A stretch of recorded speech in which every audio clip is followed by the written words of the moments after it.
Hello, I'm making a sort of cheesy potato pie in a sort of weird way that I haven't done before. So, first thing I'll do is fry an onion. There's going to be onion in it. And when I was up in Oldham, I had this gorgeous it was a cheesy potato pie. I hadn't had one like it for years though. It was made with it had pastry on top and on the bottom. It was really nice, but I'm not doing that. I'm not making pastry. So I'm going to fry up some onions in a pan while I get potatoes out. Oh, then I'm going to cut my fingers, obviously, because not sure how sharp this knife is. So they go in this pan. Put a bit of broccoli there. They go in the pan with a little bit of oil or a little bit of Flora plant butter. I like Flora plant butter. Doesn't need a lot. And now gently saute while I get the tomatoes. Not the tomatoes, the potatoes, you silly woman. Right, potatoes.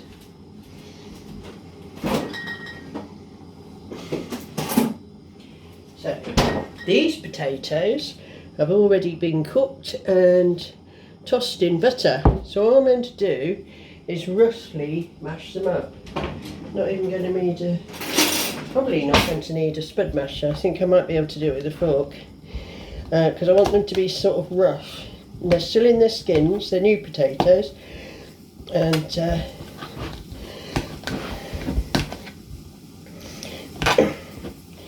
they're in their skins. Might regret in a minute not having used the masher. But we'll see how it goes. So rather than use mashed potato, this is going to have a bit of texture to it. Right. Okay, they're going along nicely. Now we're going to do what tradition my mother always taught me when we were doing this sort of thing, which is to use up any old bits of cheese knocking around rather than fancy new cheese that you've just bought from the supermarket. So that's a good opportunity. It really just needs some flavour. Now what you should do is add some dried mustard, but I haven't got any, so you can add some not dried mustard to it. That helps bring a flavour out of the cheese. Right, let's turn that down a minute.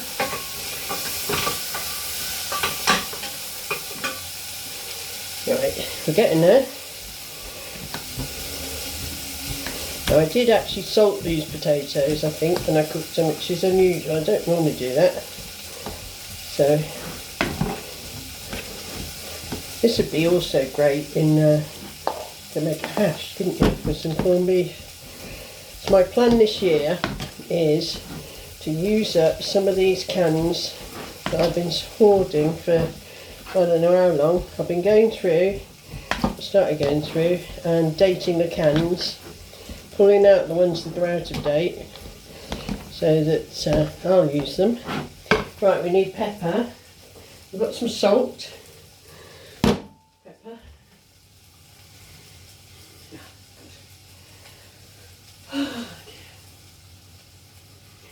You know. Oh, here it is. I was going to say, the one amazing thing about living with someone you don't really, somebody else, the house, I don't know what I was going to say there, but is that you can never find anything where you thought it was going to be. Right, so now we've got that. The next thing we need, see, sort of chopped up like that, a bit roughed up, I call it. We're going to need a dish to put it in when we're finished. I don't know, is that going to be too... Oh, it's going in here now. It might be too big. Oh, might be right. It's obviously it's going to go in the oven, so it needs to be an oven-proof dish. Right, onions are ready. Now, we're not going to do anything without some cheese.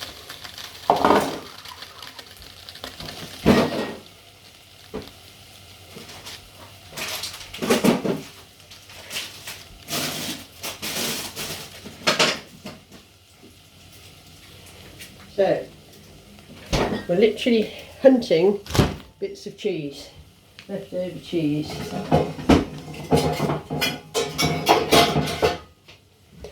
And then, I mean, we always have mature cheddar. Don't necessarily get the best quality mature cheddar, but we always get mature cheddar. So, that's definitely mature cheddar.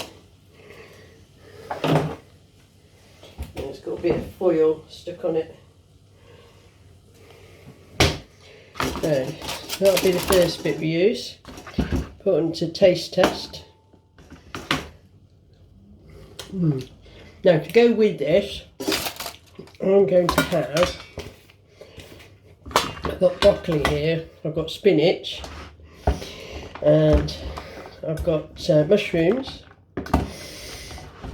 So I'm trying to eat healthy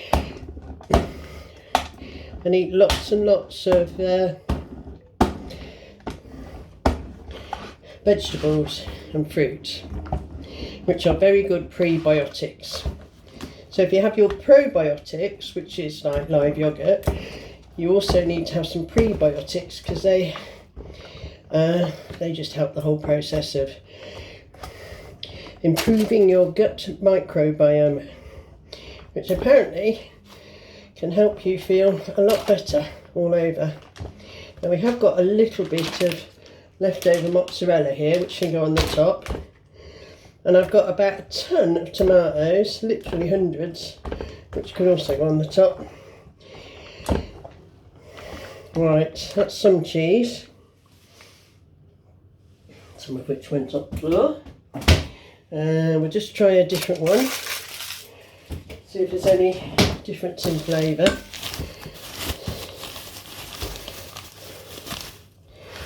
Oh, look.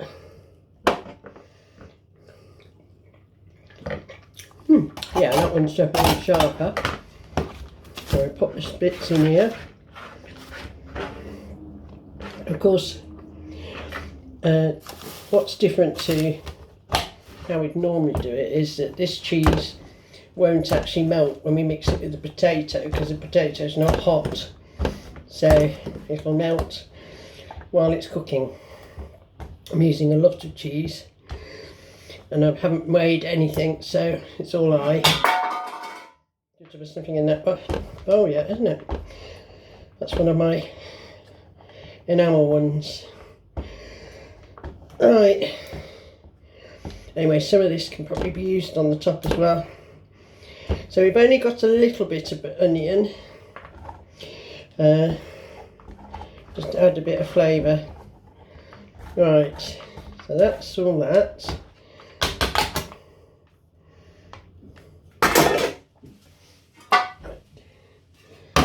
The only thing left to get is the tomatoes, which I'll grab now.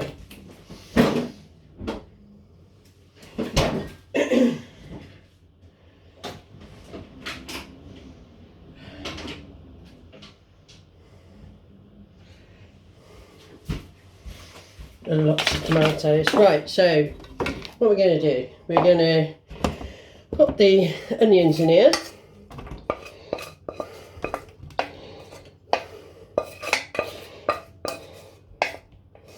Like that.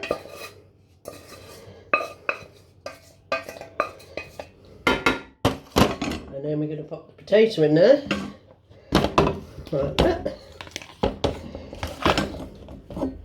Just about the right size, this bowl. And then I'm going to start shoving some cheese in.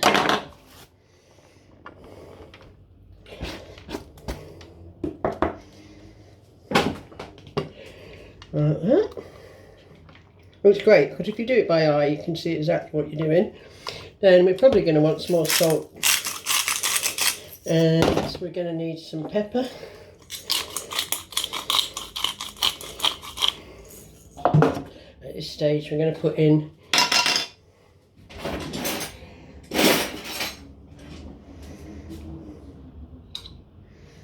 about half a very small teaspoonful of mustard,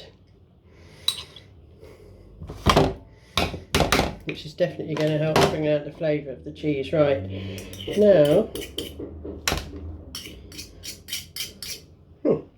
typical, managed to cut myself somehow.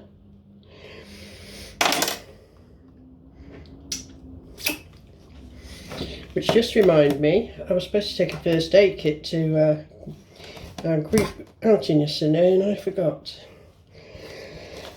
Right, so we're just going to mix all that up. Want it well mixed up. Throw a bit more cheese in.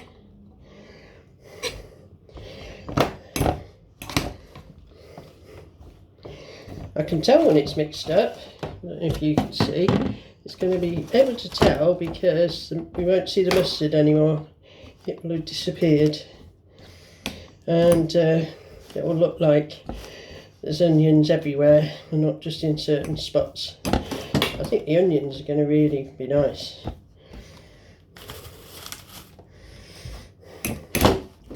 Right, there's actually more onion than I thought in here.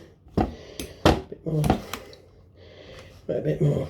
Right, I think that's fine. So now we're going to smooth it down.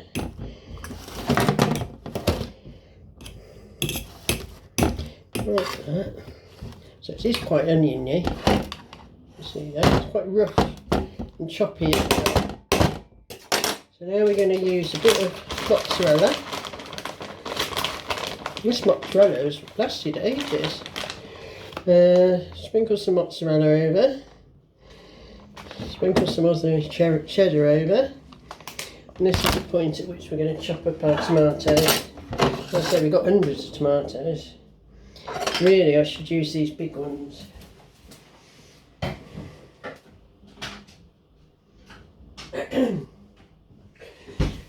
Because they're a bit softer. I think I just bought these yesterday. Whenever it was that I went to Aldi. Sunday. When I got back from Oldham. Right, so they're going to be nice. Like that. This is going to be very cheesy. Right. That goes across the top.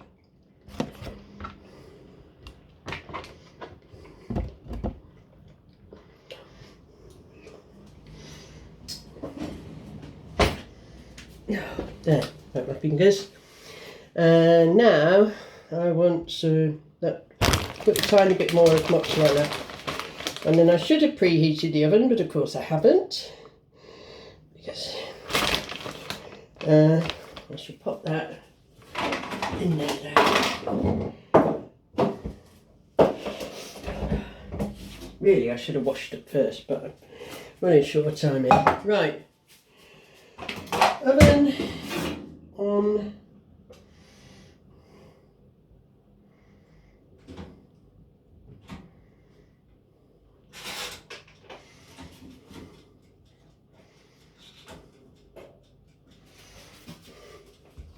So it looks like now.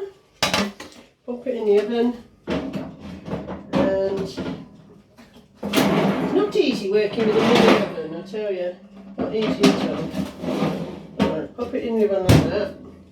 And I will show you what it looks like later. Well, I won't show you in this video because I'm going to turn this off now and get on with some washing up. Alright then. That took 15 minutes.